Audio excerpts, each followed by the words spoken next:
Assalomu alaykum aziz do'stlar, uzoqdagi yaqindagi qadrdonlar. Bu xonadonga ko'pchilikning esida bor, ilgari ham kelganmiz. 3 yil bo'ldi qizim. 3 yilcha avval kelganmiz. Bu qizchalar yonib ketib qolgan. Dadalari bularni qutqaramidi vafot qilgan. Xudo rahmatiga olsin. Endi u kunlar o'tib ketdi.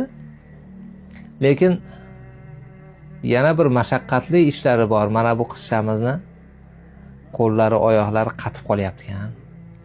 Shunga sizlardan yordam so'ramoqchimiz. Balkim ichlaringizda yaxshi doktorlar bordir. Ichlaringizda yetim bolalarga yordam qilaman degan kishilar bordir.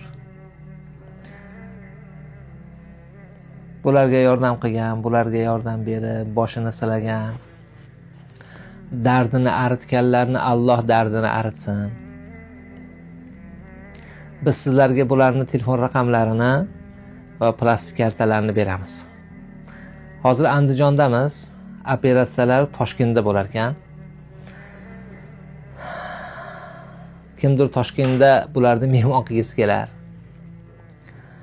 Kimdir shu operatsiyalarni ko'targisi kelar. Qarab turmanglar. Alloh taolo shu bolalarni atrofida bizni yana yaxshi joyda jamlasa ajab emas. Payg'ambarimiz alayhissalomning atroflarida jamlanish niyatimiz bor. Ha qizim? Alloh sizga sabr bersin, dardingizga shifo bersin.